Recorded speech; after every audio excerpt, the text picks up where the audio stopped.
And you all will hopefully let me know if I have any audio problems or video problems or anything going on. Hopefully. As long as it's capturing audio, I'm cool. I don't really care about the rest. Welcome, everyone, to another episode of the Tao of Talk. Um, I'm joined today with Dandan from the Pangburn Universe. Dandan, do you want to introduce yourself, how you're comfortable with? Um, Dandan, standard he pronouns, that's just what I'm comfortable with. You know me. Anything you want to say about yourself, like you want to speak about what you do or what you do on Pangburn or Oh, anything?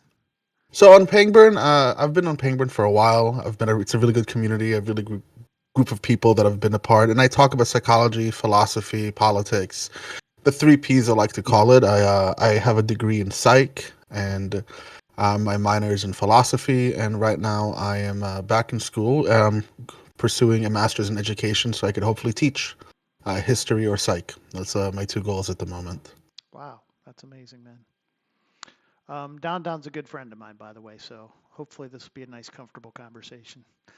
Um, so I guess we picked a topic today to discuss, and the topic is in the title there. It's a Zionist without God and a leftist without a home.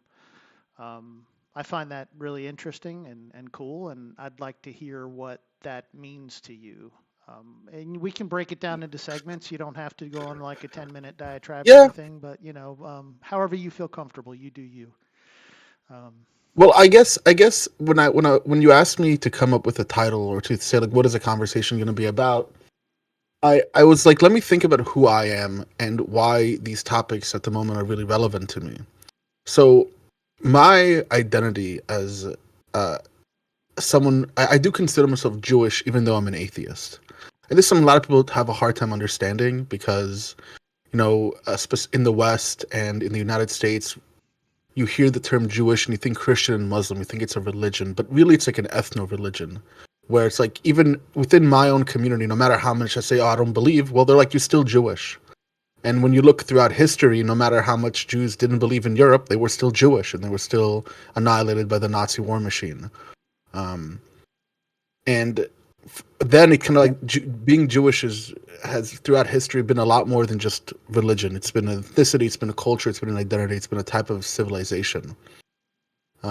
For me, like when I think about like my Jewish identity and my Jewish history, so like on my father's side, I'm of Polish, Romanian, German descent, Ashkenazi Jewish, and his family all survived the Holocaust. My grandmother lost her siblings. My grandfather lost his family.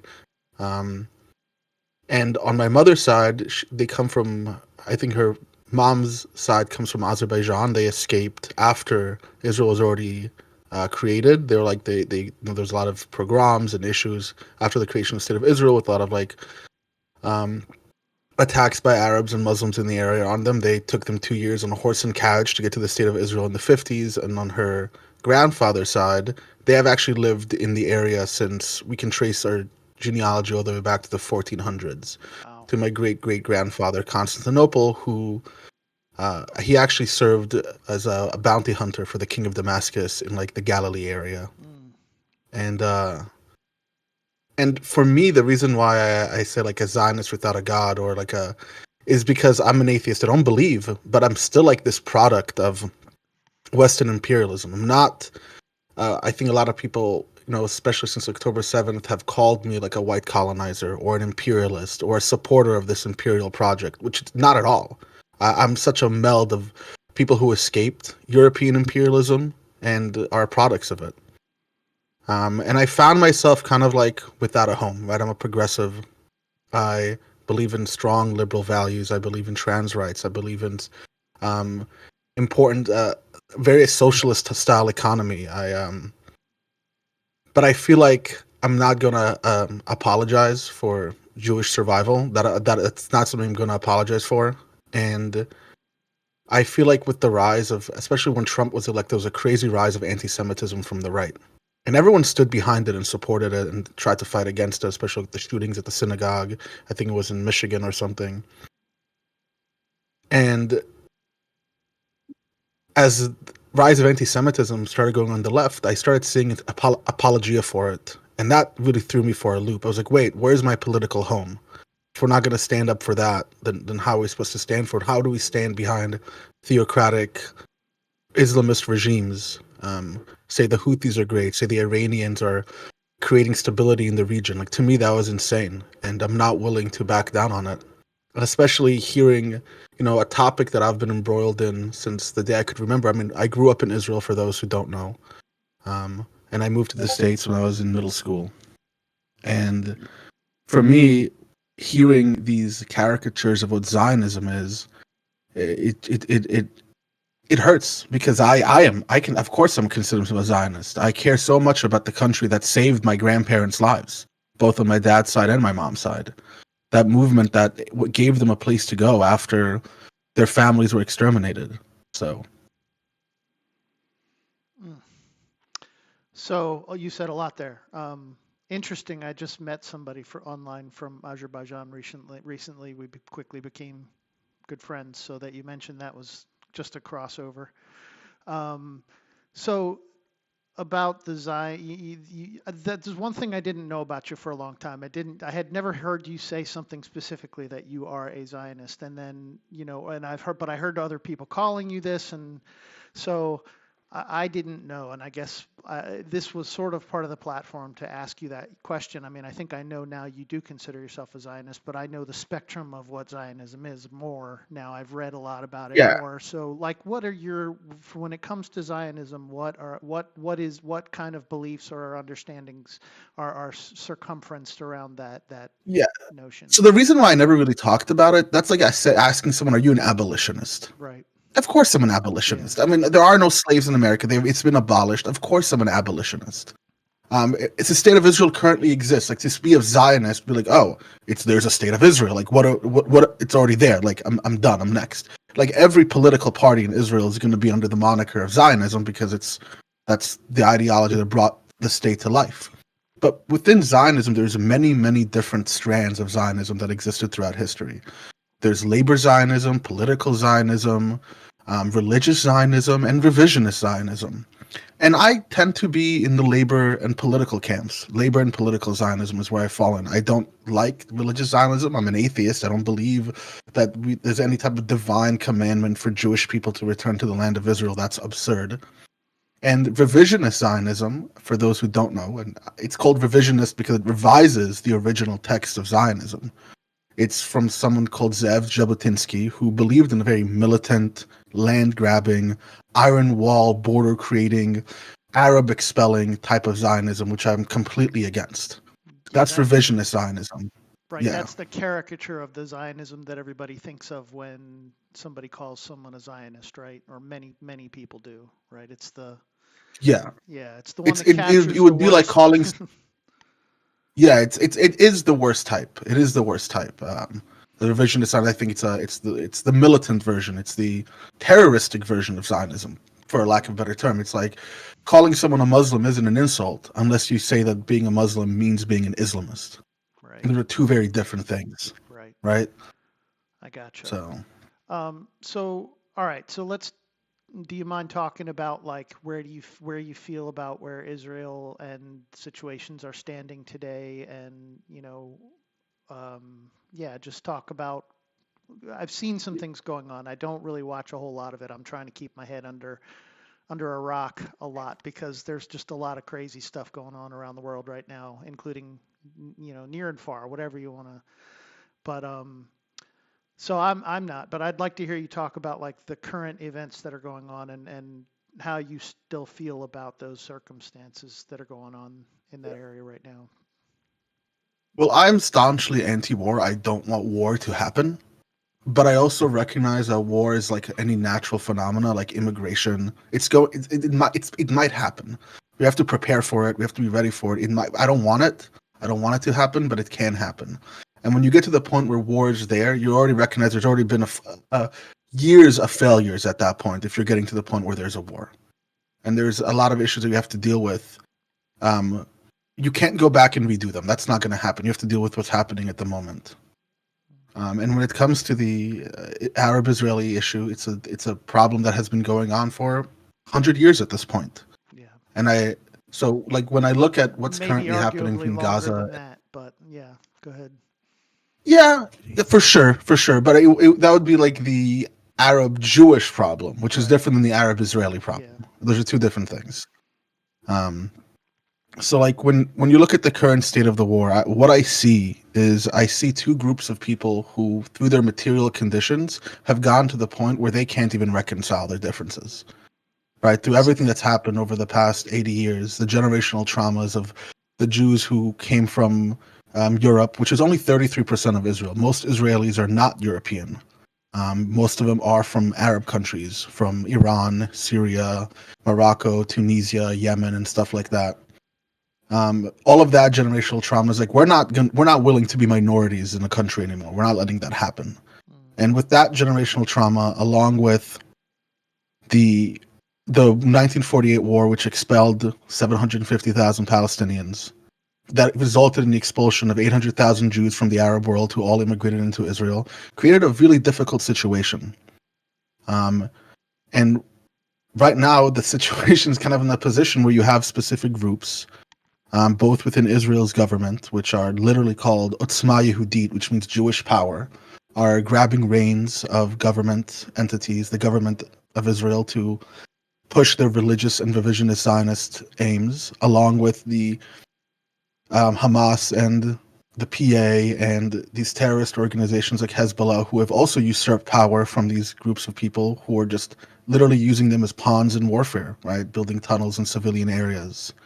Um, and then you start looking at the realities of war. That's where the death toll comes from. This type of military strategy, this type of feeling like it's an existential threat, and when you start fighting in that environment, you're going to see horrific amounts of death. And I that needs to end.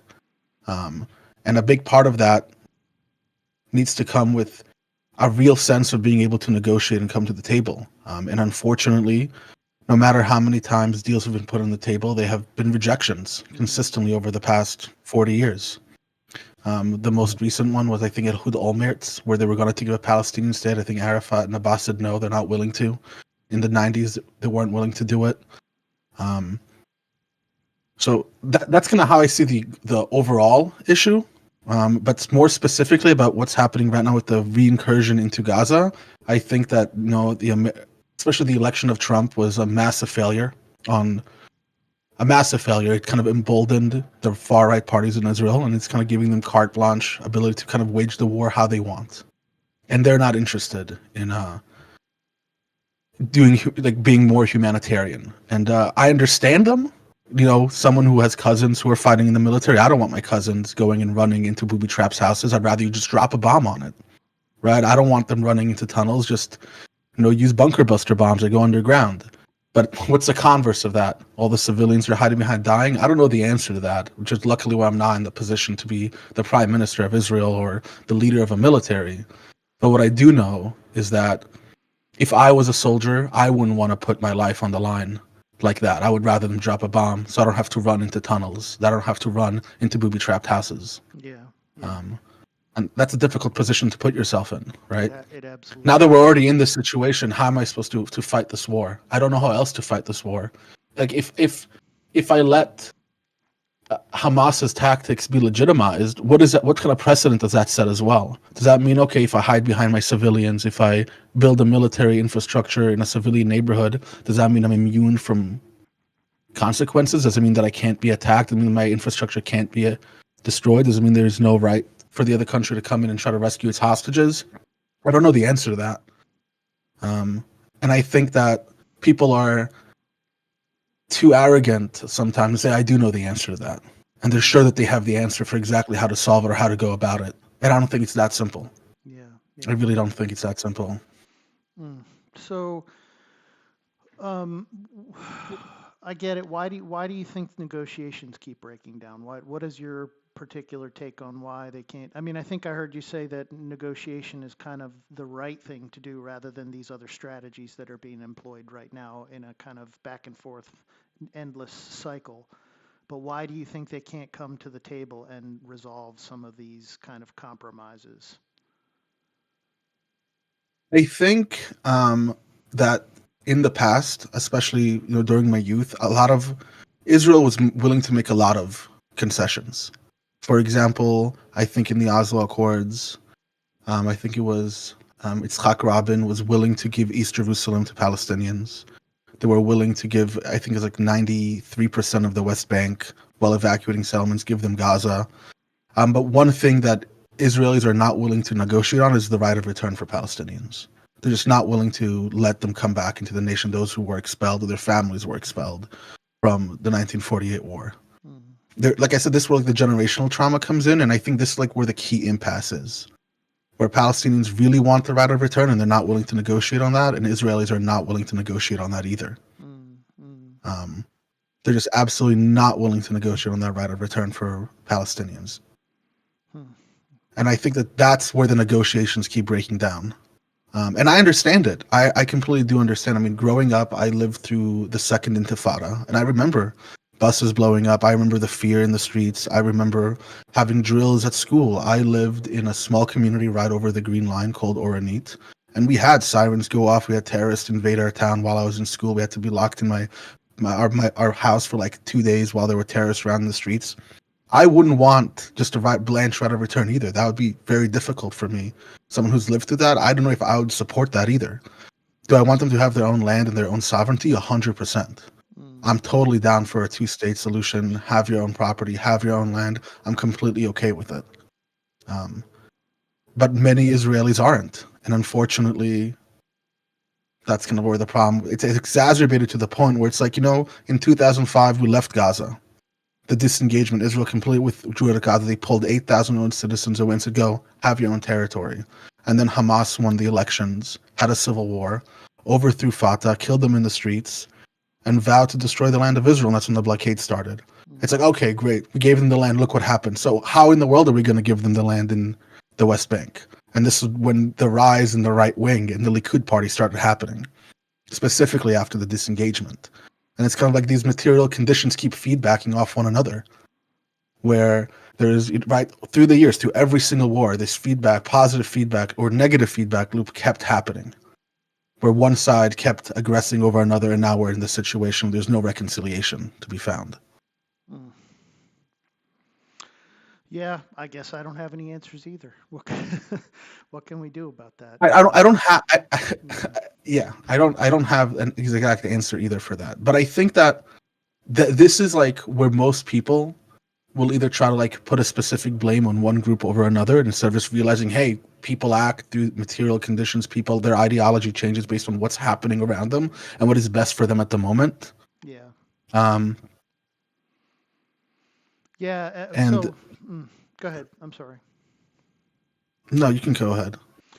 No, I was gonna throw out a hypothetical that I make all the time, and just for the sake of, um, you know, sometimes what we don't think about in these circumstances, you know, a lot of the of course the Hamas's, I don't remember a lot of the names of the groups, but they use these tactics of war that are atrocious, and this is used to sensationalize against them, even though it is terrible what they're doing. But I often like to think to myself, like, if they were stronger, if they were a stronger force, they would probably just bomb the crap out of their enemy. They wouldn't use these strategies. So it's a mechanism for me to kind of level the playing field that these tactics have been used as mechanisms of warfare through history, always by the underdog, well, most often by the Hmm. underdog who's defending themselves. And I think a lot of people don't consider that. They really want to jump right to the no, they're just evil, they're horrible people. And I also reference another guy that I follow, Josh Sepps, and he had an interview with this one person, Megan something, I can't remember her name now. Anyways, she did it.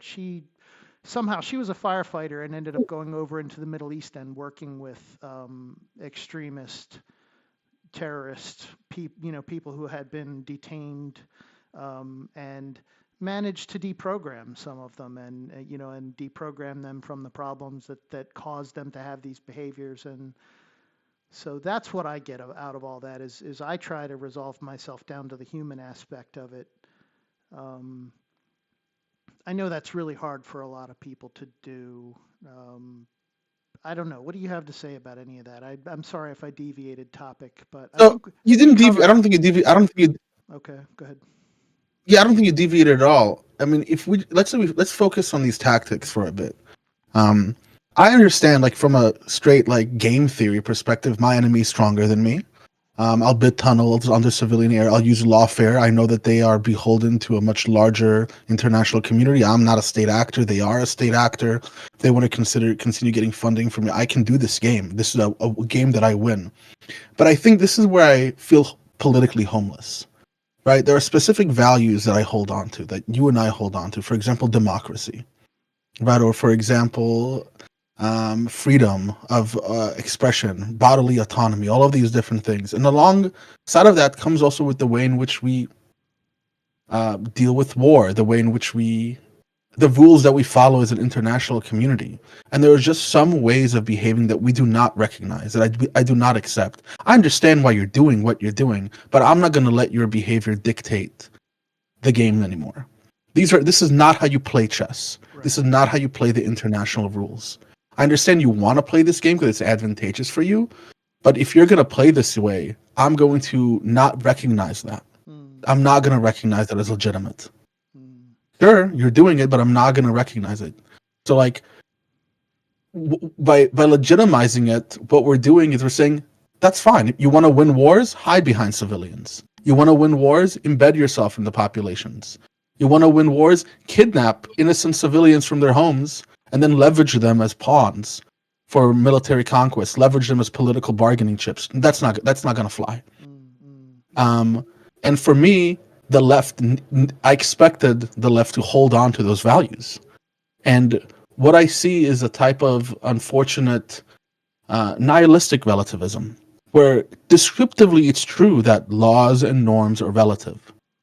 But just because something is relative doesn't mean it's not measurable, and doesn't mean that we can't have a standard for it. In the same way that speed is relative, right? Speed is determined by an observer. But if you and I are both going at 60 miles an hour, it looks like you're not moving.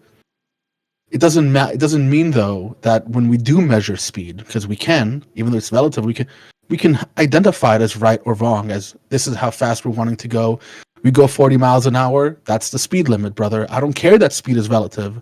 Descriptively, you're correct. Normatively, you're not.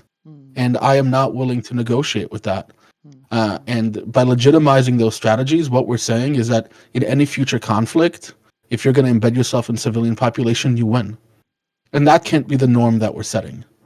That can't be allowed to continue. Does anybody else have a comment there? I might just shift this around, if not, and try and say, like, bring it back to a leftist without a home. What is some of the other relation there? Does any of that relate back to Zionism and maybe some cultural things that make you feel like you're left without a home in a sense? Is that a relation there, or no? Am I off base there? Well, definitely some things like Zionism is colonialism. This is something that I heard from the Arab world growing up, in Hebrew. This stuff we talked about all the time. Oh, they call us colonists. That's funny, right? How am I a colonist? My grandfather has lived in the land of Israel since the 1400s. My grandmother on my mom's side escaped pogroms from Azerbaijan, and my dad's side of the family escaped the Holocaust. What colony is there here? These are people who escaped persecution and decided to go back to their ancestral homeland. The movement worked. It operated. Right? I don't see the colony. I understand that people see the Balfour Declaration, and after England started losing its empire, they divided up the lands, and they were like, we have a problem with Jews. Yeah, let's move them to that area. Who cares? That's what it is. It was my people's right for self-determination. It wasn't my people's plight to go and colonize another territory. So for me, when I hear Zionism is colonialism, it drives me insane. No, it's self-determination. There was no magistrate to the Jewish people. It's not like they moved to the United States and there was the Virginia Company and military support from the British came over and helped them fight against the Native Americans, or in South Africa or in India like the British Raj. What you had was um, Jewish people who weren't even allowed to get military equipment from the British and the Americans. All of the military equipment that Israel started with in the 1940 most of it came from Czechoslovakia. The movements that started Israel were socialist. Israel was a socialist state for the first 20 years of its life. It was labor Zionism that created the country, not religious Zionism, not revisionist Zionism. The government was labor Zionist for the first 20 years of its nationhood, where the idea was that we build this nation through working the land, through creating real tangible assets, through farming and through community building. In the Declaration of Independence, it literally pleads for the Arab citizens of Israel not to go away, to build a nation alongside of us. Which is why the original agreement was, we'll have a 55% Jewish nation and 45% Arab population within the state of Israel originally. But then the war happened. So for me, to hear it as colonialism is absurd. To hear it as imperialistic, it's absurd. It's socialism. It wasn't imperialistic at all. You couldn't even own US dollars in Israel up until the mid-70s. You weren't allowed to, because it was considered capitalist scum or whatever it was. Do you think it still represents those values though today? Like is it still, founded in labor Zionism, or has it been adulterated now? I don't know if it's been adulterated. I would say there has been just like the whole world, including Russia and many other socialist countries, have taken on a much more capitalistic market style to compete with the rest of the economies in the world. Israel adopted the same thing. But when you look at the foundations of Israel, the society, the way the government is organized, it's still in that same fashion. So, for example, Israel has universal health care. Israel has had trans rights since the 80s. Our first Eurovision winner was a trans woman named Dandan International. Israel had in the 1970s, a female prime minister. And those values are still very much a part of Israeli society. For example, all of the communities that were attacked on October 7th were kibbutzim, literal communes that till today get money from the state to stay farming. Right, this is still you can't just buy land in Israel. It's not something that's just privately owned. You can't just privately own land. So a lot of these things still exist in Israel till today. And when I hear a lot of people on the left call it a fascist country, that doesn't make sense to me. It's kind of like it breaks with the reality on the ground, just kind of discarding it, adopting a narrative that I remember hearing growing up from many of the Arab countries around me. So, and that's kind of where I feel homeless. It was like, where are the left values that Israel does uphold?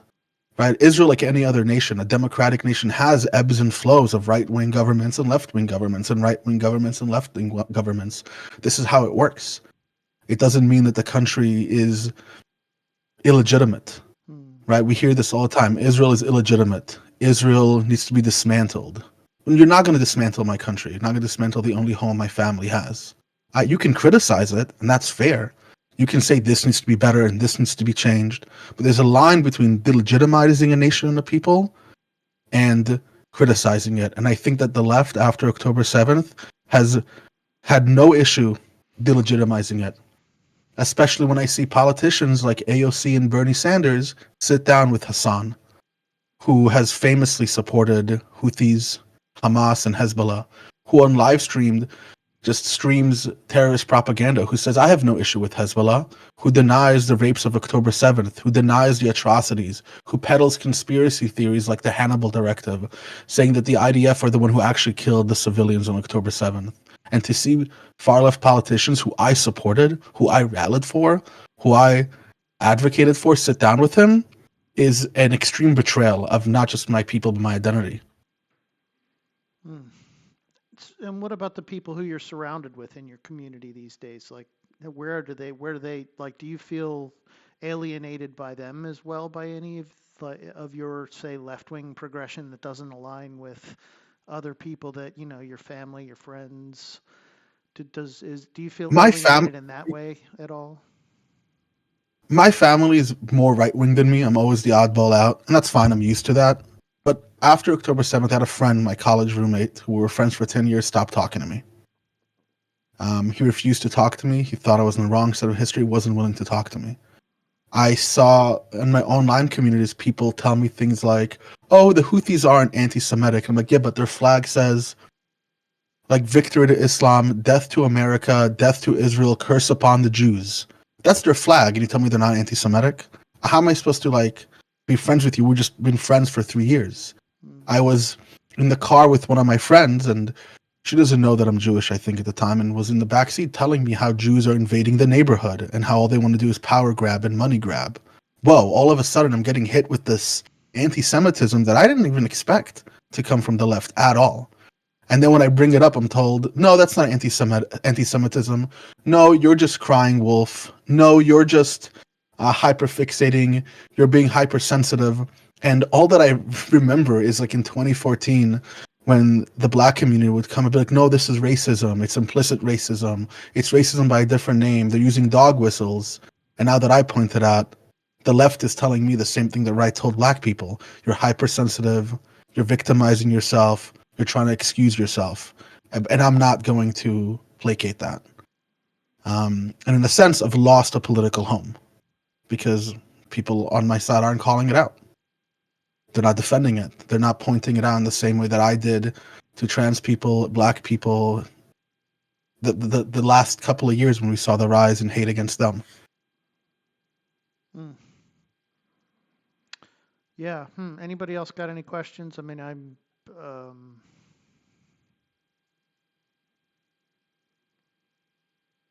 is there anything else that's important to you to say regarding this topic that maybe we haven't covered? I have a question. Okay, here we go. We got a question. So, thank you for your take on this. I could listen to you talk forever, Dandan, honestly. 100%. Okay, but my question is, with the current events and the complacency, perception on the Jewish community, and the conversations happening within it, can you identify any steps, any action that can be taken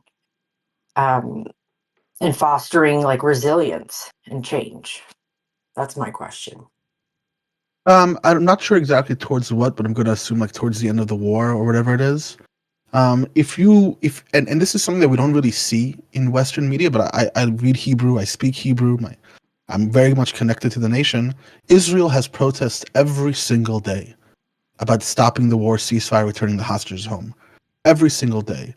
Our prime minister, Benjamin Netanyahu, is in courts right now for corruption. There is a lot of movements within Israel, which is not entirely Jewish community, right? 20% of Israel is Muslim, Palestinian, who have passports, citizenship. They serve on the Supreme Court. They're in the parliament. And there is a lot of attack against the far right. So that conversation in Israel has been going on for the last 10 years.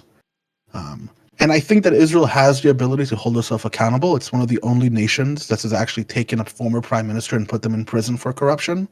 A Palestinian judge actually sentenced a former prime minister, Ehud Olmert, for corruption, put them in prison. So it's one of the nations that has been able to do that in the past, and I hope that they can do. And within the Jewish community in the United States, what I notice is the conversation is much less interested in Israeli politics. It's much more interested in anti-Semitism in the United States. I work in a predominantly Jewish neighborhood, and about a year and a half ago, swastikas were keyed into the cars. When you see protests saying Intifada revolution, there's only one solution, the first thing that I hear is Intifada, which I grew up on when literally terrorists were trying to kill me and blowing up buses and blowing up Pizza Huts and Subarus. They would literally put bombs in strollers, and when people went to see if it was a baby, it would blow up. And then I hear there is only one solution. These two dog whistles put together scare the shit out of me, right? So when you look at what's the conversation happening in the Jewish community, one of them says, well, we have to unite. Whether or not we agree politically, we just have to unite. It doesn't really make a difference. And support whatever party or platform is willing to give us that support. Um, so that's kind of like what the conversation is in the Jewish community. It's within Israel. We got to hold Bibi accountable for his corruption. We need to make sure that his machine kind of stops. If you watch Channel 12, they're talking about how Bibi wants the war to continue because it's going to stop him from having elections. Right, in most countries, when there's a war like that on your own soil, elections don't really happen. So they kind of want to like do a ceasefire, get the hostages home, have an election, and then continue it. Because all of Israel is united, Hamas has to go. They can't exist on our border anymore. And in the United States, it's about we just have to fight anti-Semitism. That's kind of where the main conversation is going on. That answered your question, I hope. So the latest I heard about was the attempted reestablishment of refugees into Africa. Is that still a thing? I haven't really paid attention too much. I haven't really heard. I think that's very niche and like very selective. From what I know, the answer is what people in Israel are talking about is that the people in Gaza, unfortunately, have been stripped away from their right of leaving a war zone. Egypt will not open its borders. The Arab nations are not willing to relocate them. Just like in Ukraine, Poland and Hungary and all the countries around let Ukrainian refugees leave during the conflict. In Gaza, they have not let that happen. The border has been closed. So sending into Africa, I don't know who said that, who talked about that. Maybe some politician talked about that or something, but that's not realistic. Yeah, it was something I saw. It was an article about Trump and his intentions, but we know he talks a lot of stuff and doesn't have a whole lot of backing. I mean, Trump's whole Gaza Riviera, they have to leave. Netanyahu even said, he goes, I don't want, if they want to leave, they can leave. We're not going to force them to leave. That's kind of all that he has said. But there are obviously, groups, just like in the United States, get crazy evangelical Christians, just like in Europe, you have the Brexiters. You got people in Israel who want to kick them out and take over Gaza. They're like, that's the solution. Kick them out, take over it. But as I said, Israel's country is very divided. About 50% don't agree. And it has a parliament, so it's a little different. You kind of have to create a coalition, and the right wing has been able to hold the coalition right now. That's just how it works. But it's not a some-all game, right? What are the current circumstances right now? I haven't heard. They were under ceasefire for a while. Are they still? No, the ceasefire has been over. I think over the weekend, Israel resumed strikes in Gaza, and the ceasefire broke for a few reasons. One of them, the Israeli public was very, very disturbed by the parades they were doing with the hostage releases. They were very, very disturbed by when they released the bodies of Shiri Bibas. I don't know if you know that name. It's the ginger woman who was taken with her 2 youngest babies into Gaza and murdered in the tunnels. And when they paraded their bodies, they had to put on a whole show. They put them on stage. We're talking about an infant, 10 months old, and a 2-year-old baby, and along with their mother in coffins, and paraded them in the street, made a spectacle about it. And then when they returned the bodies, it wasn't even the right body. It was a body of some random Palestinian who had to go back and get it. And Israel's government, Israel's government never wanted to go to phase 2 of the ceasefire. They were just trying to get as many hostages as they can out and continue the war. Because again, one thing Israel's united about is that Hamas can't continue living on its border. That's going to be a non-negotiating point. I don't know how to move past it. I also agree Hamas has to go. And if negotiations aren't going to work, war is going to be the way to do it. I don't know. And that's just like a place where I'm stuck because I don't want the war to happen, but I don't know how else you get rid of that organization. Yeah, I know you well enough to know that you don't want any of this stuff. But what can we do about it, We can't really do that much. I think all that I want to do is make sure that the left doesn't buy into this narrative. It doesn't knowledge as we understand it is constructed. It's something that we agree to. Like when you look at history and the way in which knowledge builds and grows, there's power dynamics to it. What is put in the books, what the publishers do, what goes on media, what goes on television. And when that narrative enters the public, that becomes knowledge. It becomes what people believe and agree at the time. And when you look at the history of the Israeli-Palestinian conflict, the narrative and power dynamics in the world have changed. with Qatar and Saudi Arabia and all of the Arab nations having more wealth and growing and learning, and their media companies become stronger, that narrative also gets pushed. And unfortunately, I think a part of that narrative, the things that I tried to dispel earlier with Zionism is colonialism, Zionism is fascism, Zionism is racist, Zionism is apartheid. Those things have gone into the mainstream left, and in a sense have created a type of what is called new anti-Semitism, where instead of attacking Jews as a race or as a religion, it attacks Jews as a nationality. And that nationality is Israel. There's no other way of looking about it at the current moment in time. That's how it is. So I just want the left to not fall into the pit of that narrative in the same way that the right falls into the pit of the narrative of like Mexicans are criminals, Muslims are Islamists. Right? It's that same thing. Jews and Israelis are Zionist, but Zionism isn't colonialism. Zionism isn't apartheid and racism. It's not the same thing. And I think that's that same narrative that the right has been using so successfully has now infiltrated the left, and that's why I feel homeless about it. I really just want to stop that from happening. Stop politics from happening. Good luck. I don't think it's just politics. I don't think it's just politics. It's conspiracy thinking. It's fixation. It's blaming a nationality on the world's wrong. Like I think the thing that has really annoyed me the most has been seeing people say things like AIPAC runs the United States. But I understand we want to fight lobbying. I'm totally down. Let's fight lobbying and lobbying. Agreed, yeah. But AIPAC is not a unique lobby in the United States. Yeah. The Qatar lobby, the Saudi Arabian lobby spend more money per year than the Israel lobby, 100%.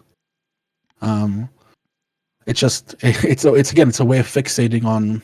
Yeah, it's narrow. What I see is fixating on Jewish people. Narrow lensed a view to pinpoint something when it's probably much more complex than people are looking at. Yeah, I think that's a typical human characteristic, is to try and take the most simplistic thing you can to say that's it right there. That's the there is a problem. We found out Israel controls America. That's a rhetorical continuation of an age-old stereotype. Yeah. That Jews control bank, they control governments, they control institutions. They don't. I wish I was rich. I wish I controlled institutions and governments, but we don't. That's the answer. Is Jews don't 100% just don't do it. It's a continuation of an age-old stereotype. And when I see these stereotypes start climbing up the ranks and people espousing them, I go, wow, you don't even realize you're being anti-Semitic. In the same way that people on the right don't realize that they're being racist. They just don't know that they're being racist. You're saying racist thing when you say 13% of the population commits 50% of the crime, and you say, hey, that's pretty racist. You go, no, it's not. I'm just describing the situation. Yeah, but you're describing it. Why? What's your point of getting to it? You're basically saying blacks are more criminal than whites. And when you say, oh, look at Jews, they're rich, they run companies, their lobby is really strong in the United States, it's running the United States, what are you really telling me? You're repeating the same protocols of the elders of Zion during the Nazi times. You're repeating the same conspiracy theories from the 1700s that Europeans have been doing to Jews this entire time. Jews are running our banks, they're running our governments, they have a shadowy cabal controlling things. This is things that I have heard, and my parents have heard, and my grandparents have heard, and my great-great-parents had to die because of. Sure. And so I'm not sensitive when I hear that. I'm actually just hearing what's happening. Yeah. No, I agree with all that. The only thing I would augment that with is to say that also sets up for some possible reactionary bias as well, where people might read into things that aren't there and set off alarms that maybe could be interpreted in different ways. That would be, that'd be the only nuance that I would call out that could be a possible malignancy there. But otherwise, I generally agree. Like, yeah, all that scapegoating and narrow-lensed finger pointing and all that stuff is, and it's not focused on one particular area of how humans tend to operate. It's just about everything we do. So yeah, you can see the malignancies there. Yeah, but this is why I don't think that it has to be explicit or even intentional to be racist or to be transphobic or to be anti-Semitic. It doesn't have to be. And I think when you look back throughout history, people who were anti-Semitic and weren't inherently hateful, right? They're like, I don't have an issue with Jewish people. It's not my issue. It's just, there's this science, and Jews have a proclivity to cluster themselves, and they're not really cosmopolitan, and they have their own communities, and we just have to make sure that they can't be within our state because they'll destroy it. Right? They wouldn't look at it like they're hateful. They're like, oh, I have Jewish friends, I shop at the Jewish market. But their anti-Semitism still manifested through a biological, racialist, essentialist way, in which most hate was in the early 1900s. Right? There was just a really a race science type of thing. Sure. And today we don't see hate being used that way.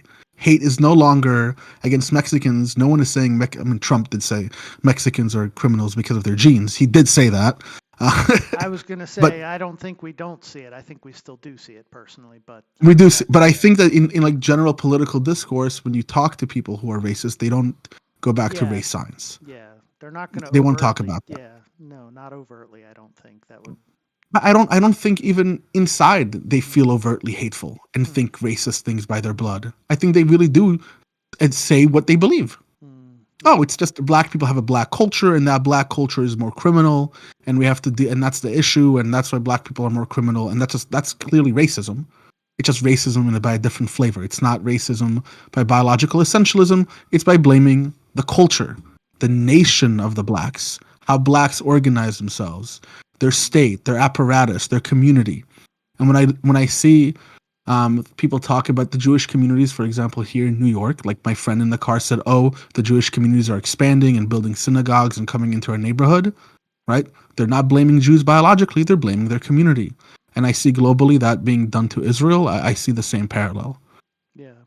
I mean, yeah, I agree. Look, I agree with you. All that malignancy still exists. I see it as a broader spectrum. I think all of it still exists. I don't think it's just innocent racism, innocent xenophobia, innocent whatever, because they just don't know. I think the whole spectrum of some people are aggressively being what they are. But, that's just a difference there. I don't think we disagree. I don't think I disagree. I still think it's all malignant. None of it is innocent. Yeah. It's just done in a different style. It's like music, right? Yeah, sure. We used to go to the club to dance to boogie woogie woogie. Now I go to the club to dance to. We're still dancing. It's just a different thing that's making us dance. In the same way that biological racism made us be racist, today it's no longer that. It's a different form. There's a different justifications, a different grounding to it. At least rhetorically, there is. We've found new outlets to hate each other for that go well beyond racism. Exactly. Xenophobia. Exactly. That's already taboo. We don't hate anymore because of your race. We hate you because of your community or the community that you come from. Well, so then I'd like to. We're at the 40, almost 50-minute mark here. Just want to check in, make sure you're good with time, and I wanted to shift gears a little bit and bring it to a little bit of a more happy note. Like, what kind of community things do you get involved in that might be related to something that is part in, you're participating in your Zionism and your Jewish heritage, and, what are things that you still do in your community? I know you like to cook too, right? So, of course. Not really. This is why I say I'm homeless. I believe I was homeless a lot before the conflict. I was very active within the Democratic Party. I was very active within progressive circles. I worked on political campaigns. I went to different meetings, and I tried to, really make sure Trump doesn't get reelected. That flopped. And recently, I know I've been connecting a lot more with different Jewish people in my community. I was like, I don't really have. I feel like a lot of people that were my friends who I could talk about politics and I could talk about shared grievances don't really talk to me about that anymore. They're not really interested in that conversation. So I've kind of not really had that cultural and communal outlet that I've had in the past, especially now. And that's been difficult. It's been very lonely, feeling alone. Well, I'm glad I brought it to a happier note then. Good, cool. Yeah. I'm just kidding. Continue. I don't really. I haven't. I tried to be. I've tried to, be on social media and make videos, but that has also been a challenge for me. I consistently double guess. What am I going to say? What is it going to get me in trouble? How do I present it in a way that people don't identify me with the right, who don't call me a Magite, who don't say I'm in Israel, for example. You're not, it's not MAGA, it's called Bibist. It means you're like for Bibi. You're like, it's Bibi or everything. Bibi is always right, Bibi is always good. The cult of the leader Bibi as opposed to the cult of the leader Trump. So the different flavor of it. How do I talk about this issue? Right? And that's just been difficult. That's been my biggest issue, honestly. And I'm just gonna like, I'm just not gonna talk about it anymore. That's it. I'm just gonna stay quiet and just do my own thing. And if people want to talk to me about it, they're more than welcome to, but I just can't go ahead and try to talk to people who disagree with me about it, because I don't get disagreement. I get attacks. I get you're crying victim. I get you're reading into it. And to me, that's just untenable. I can't exist in that environment. But happy things about my life? I mean, I'm moving into a new apartment. I'm playing music and bass. I enjoy cooking. I enjoy my friends and my family. That's something that I really like, and that's something that I'm going to keep moving forward and hopefully, come out of that. But we can talk about, we didn't really talk about Zionist without God. We talked about the Zionist part. We didn't talk about the without God part. Okay, yeah. And I think, actually, there was something going through my mind earlier about that, about you being an atheist and what, how is that received in your community? Or if you want to take that another direction, feel free. Yeah. So in the Jewish community, being an atheist is completely fine. Generally, there's not much of an issue with it. You look at the history of Jewish thought, many of them were atheists. The founder of Israel was an atheist. Theodor Herzl was not a believer at all. He was an atheist. He actually wanted the nation of Israel to have nothing to do with religion.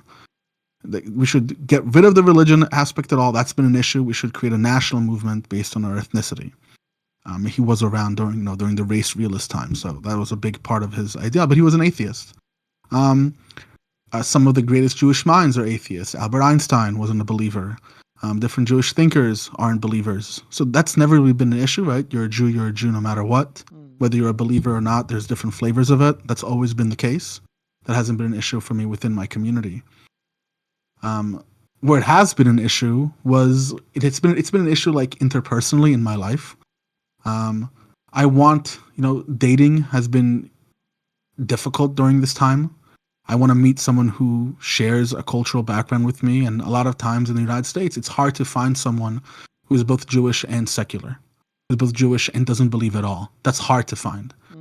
And people who are usually not Jewish, I have no issue with it, but it will make a lot of friction with my family. So I try to put myself in the position where I meet someone who's going to make it easier with my family because I'm very close with them. So that's like how it's been received in my community. Interesting. Well, so is there something else you wanted to cover? I think I interrupted you. You were going to start talking about the Zionist without God again. And was there anything else you wanted to cover there? Yeah, for me, I think like when I talk with a lot of religious Jews, and we end up talking about the Torah and Jewish thought throughout history, there's always an attempt to conjoin religion with Jewish life, especially from the religious Jews, where they say, "Oh, there is no Israel without the Torah. There is no Jewish people without the religion," and I think a powerful message that needs to be shared with them is that not only is there such a thing, being Jewish has never been religious. It's been civilizational. You look at the way Judaism was practiced 2,000 years ago and today, very two different religions. You wouldn't even be able to really recognize them except for maybe prayers and specific customs. You look at Jewish life in Europe, very secular. You look at Jewish life in the Muslim world, a lot of it has so much Muslim influence. So when we say like, what does it mean to be a Zionist without a God? It's almost like saying Zion is the name of Jerusalem in Hebrew, right? The mountain that Jerusalem's on is Mount Zion. That's what it's called, being a Zionist, going back to our ancestral homeland. And for me, I really think that Herzl and Ben-Gurion and the original founder of Israel's had it right. That for this, our survival as a community, as a people that can have self-determination, we have to push away from the religious aspect. The religious aspect is what puts us into dogma. What makes us be able to justify horrors in the name of a god in the same way extremist Muslims do it, extremist Christians do it. And I think the only true way to be a Zionist is to be without God, not the other way around. It's when you look at how Zionism began, it was a way of determining our community irregardless of our levels of religiosity. And what I see now is not only an attempt by the religious Zionists in Israel to say that Zionism must be religious, but a willingness for other parties around the world to say Zionism is religious. And here we're kind of seeing a type of like rewriting of history, a rewriting of what this movement actually is about and why it's so important to keep it atheist and keep it secular. So you think that's interesting. I'd like to maybe dig into that more sometime. We're almost at the hour mark here. We can do a bit more. So do you how do I phrase this? Do you think it's better? I think what I'm extracting from you is it's better to be a Zionist atheist than it is to be a Zionist, a religious Zionist. Is that what you're saying? 100%. 100%. Interesting. I kind of look at it more like a distribution in my life, because the people I've met, I've known people who are religious who are horrible, people who are religious who are good, people who are not religious who are horrible, and people who are not religious who are good, and anywhere in between. And I've never really seen, and I'm not a worldly guy, so I'm not exposed to a lot of people, but it just seems to me like that's almost like another scapegoating to say religion is the problem, when it really, I think it's just human justification, what we consider morality or ethics. That might be more my idea of what might be failing us there, not necessarily religiosity, if you will.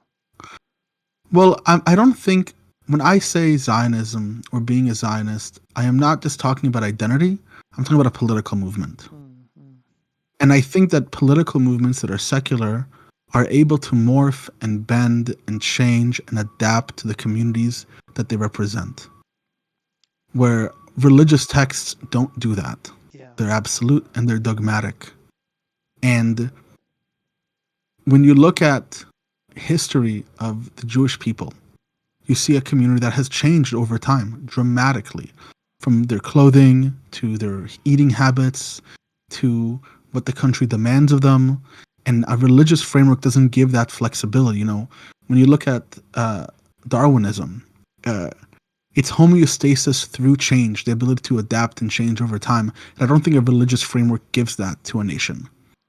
When I look at religious nations throughout the world, for example, let's look at Iran, for example, or other very religious nations, they lack that ability to change with the time and re-ask the questions of who are we and who are we supposed to be. And one of the things that I fear has happened to Israel is that being a part of the Middle East has made Israel become the Middle East. It has increased the religiosity in it, has increased the tribalism in it, has increased its try to solve problems through conflict as opposed to diplomacy. You know, there's a line a lot of my family members says. They say in the Middle East all that people understand is power. And I go, well, we're not supposed to join the groups that we're in. We're supposed to be a guide to how you're supposed to actually run a country, how you're supposed to live, what you're supposed to do it. And not bend the knee to the way those around you are acting, but rather stand out as a principle above it. And for me, religious Zionism is that. It is bending that knee. It is saying, if we want to survive here, we have to be like those around us, as opposed to recognizing that it's exactly the way that these theocratic regimes have lived their life that has been a cause for their downfall.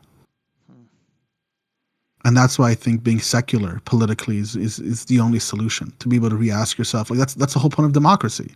Right. A democracy, people keep asking, who are we? If we ground that in a religious text, you don't have the ability to change over time. You're still living in the same fever dream that you wrote down on your napkin when you were 10 years old. I'm going to be a doctor and I'm going to have a wife by the time I'm 25. And now you're 30 years old, you're not a doctor and you don't have a wife, so what are you? Someone has to reclaim that, and how do you reclaim that? Through violence? That's what you see from theocratic regimes. That's what you see in dictatorships. I do see in countries whose constitution is dogma rather than a living document. And that's kind of what I mean. It's better to be a Zionist without God as opposed to a Zionist with it. Interesting. Yeah. I mean, look, I'm obviously, you know where I stand. I'm not on the side of religion or dogmatism, or I'm not theocratic. I'm nothing of that nature. But I don't know. I'm at a place in my world today where I kind of have to make room for those things, because they're just it's kind of like I equate it to the movie or to the series The Expanse. When, like, I think around the third season they realize they're not getting rid of the aliens, and Fred Thomas, I think, he stands up and he's like, well, we can't get rid of it. Now we got to deal with it. So that's kind of where I am. I'm like, religion is just a thing. All those Oh categories, yeah, it's just a thing we have to deal for with. sure. So, I try not to categorize people to say you're bad because you're religious, or you're adding a bad nature to this because you're religious, or, knowing also that there's spectrum of what people tend to believe. I think most people don't really, well, too many people don't critically think and understand what they actually believe. So Maybe I can put it very succinctly. I think it's an absolutely good thing to be religious and to be a Zionist. It's a good thing to be an atheist and to be a Zionist. It's a good thing to be Muslim and to be a Zionist. What I think is the incorrect position to hold is to be a religious Zionist. To be a religious, right. That's where I think the issue is. right, You being can able be to a separate, you can yeah. be a Zionist and be religious, and I want you to do that. I think there's beauty in the religion. I think that if you have your community and your right to live your life how you want to live it. But I think the issue becomes when you start taking that religiosity and saying, my government needs to be religious. Our political identity needs to be religious. That's where I think the corrosive element starts to kick in. Right, that would be kind of like prescriptions we're making by joining those things together, in a sense, right? For society, for how to run society. Yeah. Interesting. Which is why political Zionism, I'm cool with. I think I agree with you. That's where I think we align. Is I do like to make distinctions. I think when people are being very fuzzy about what they're categorizing and vying for, and acting with and against, that's where it becomes a really big problem, when they're not critically analyzing where one thing comes from, and then they're guilt by association on another ideal. It's the same. I think Senator Josh Hawley in the United States wrote an article about Christian nationalism, how we need to have a Christian economy in the United States, right? What does that mean then to be a Christian nationalist in the United States? I have no issue with being a nationalist. Be a patriot. Love your country. We need an American economy that functions in America, for sure. But to say you're a Christian nationalist is to say that being a nationalist in America means being Christian. Right, yeah. And here the issue exists. Here the issue lies. And the same thing is true in Israel. Being a Zionist, right? Being a nationalist, it's no real difference there, right? Zionism means the creation, the right of self-determination for the Jewish people to determine in their ancestral home and have politics there and have a government. I'm cool with that. Religious Zionism, on the other hand, is the equivalent of Christian nationalism. I see those as very synonymous terms, right? Religious being Jewish, Zionism being nationalism. Jewish nationalism is an issue. I'm not okay with it. I agree. I want us just to be. I think we're in agreement there. Mama or Cannaman, do you want to, either of you two, have any questions? I wanted to kind of maybe work on wrapping this up. No, but I have been absolutely enthralled by listening to Don today speak and understanding a little more of the history. We've had some chats before, and today gave me a deeper understanding. I just want to thank you for being here, Dandan, and for sharing your life and your story with us. Thank you, Don. If I could say one last thing. Absolutely, yeah. Before we wrap it up, one final thing. What was it? What did I just had it and I lost it. Damn it. Oh, no, I got it. For me, the goal really is to remind people on the left that if we agree that we shouldn't have religious politics, that we shouldn't have a politics which forces oppressive, dogmatic opinions onto people. We really have to make sure that when we critique Israel, which we should, because there's tons of things to critique about that nation, that can't be at the expense of uplifting organizations like Hamas, Hezbollah, the Houthis, and other groups in the region. When we identify things as oppressed or oppressor, we're falling into these false dichotomies. Hamas is an oppressive, theocratic, Islamist organization that sacrifices the blood of its citizens. This is de facto what it does. It's what they have said in their charters. It's what their leaders have said, that every death is a blessing to God, that we are martyrs, shaheeds, they say, in the grand Islamic conquest. We have to make sure that when we criticize one group, it doesn't come at the inverse of raising another group up. And if you are liberal, if you're on the left, if you care about socialism, you care about rights, gay rights, and you look at these two entities, you have to recognize, I might not like everything Israel is doing, but I have to recognize that that group of people is one that aligns with what I believe. Their goals are similar. The goals of Hamas are not those goals. If they had their way, if Hezbollah had their way, if the PIJ had their way, that society would be entirely religious, fundamentalist, dogmatic, without women's rights, without gay rights, without freedom of speech, without freedom of movement, and without freedom of thought. And when we look at these conflicts, unfortunately, we're stuck in the position of having to align ourselves with actors that we don't agree with. Even if the United States was under war, you would have to, and it's against, let's just say, Iran or something like that. For every evil the United States has done, we have to realize that the other side winning in this conflict will have worse effects, and that's just the reality of the world. Sometimes it is.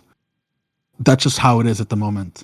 And I think the best thing that we can do is say to ourselves, if we alienate this one group, we lose our ability to affect them, and we lose our ability to guide them in the right direction.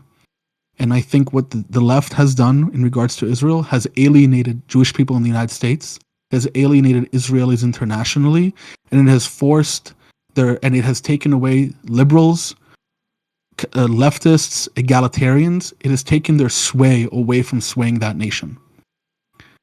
They have lost the ability to help that nation move and grow in the right direction, and has regulated them through just the facts on the ground to go ahead and take handouts and placate to Trump.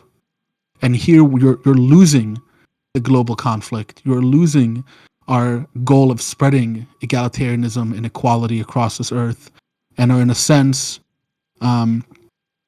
making it that these nations are just going to stop caring about what you have to say. They're not going to side with you. And that's the last thing I wanted to say about it.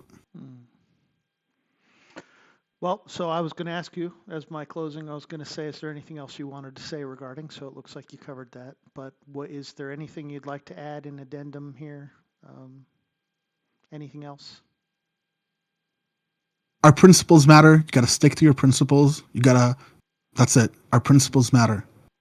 Two people are fighting. You have to make sure to be able to not alienate those you agree with, or even those that you closely agree to you, and try to guide them and move them in the right direction. Because if you don't, they're just going to do whatever they want to do.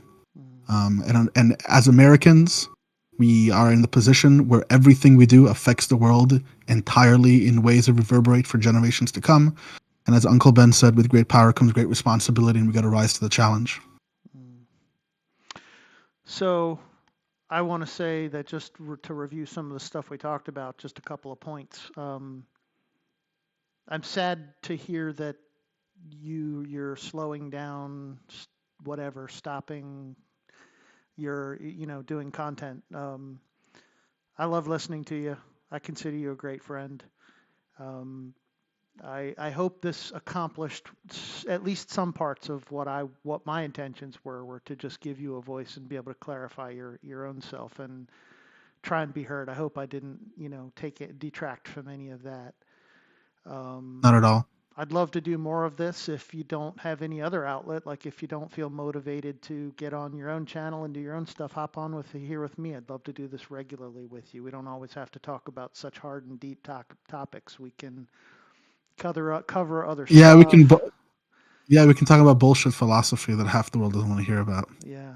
Well, you know, also we have a lot of other things in common too, music and cooking, and I'm planning on doing some Yeah. cooking shows, some cooking Ooh, videos. that's fun. So I thought maybe you and I might do some of those kind of things together. I thought that might be fun. And Hmm. Mama too. You know, anybody else who wants to join. Anyways, man, this has been great. I really appreciate you coming on here with me. Thank you so much, and uh, thank you everyone for who paid attention, watched, listened, and was in and out. Mama Cannadan, thanks for sticking it out with me. I really appreciate it. Do you guys have anything else you want to say before we sign off? I just wanted to say that I had a great time. I love listening to you, Don Don. I love listening to you, Jeet. And I can't wait for y'all to do another one. Awesome. Oh yeah. Also, shameless plug. My channel's in the description. Go watch some of my videos. I know I haven't posted in a while, but I think I do pretty good videos. So enjoy those. I try to be very factual and serious about them. And yeah, I love it. thank you, Deed, as I always. love your stuff. I want to see more. And also, I wanted to give a plug for Don. He's got his own channel. I'll put it in. I'll make sure it's True. in the description here. And Pangburn, Travis Pangburn Universe has been a great help to me in many times of struggle and learning and education. And I met great people there like Dandan and Cannaman and Mama. So just wanted to throw a shout out to Pangburn Universe. And anyways, signing off, everyone. Take care.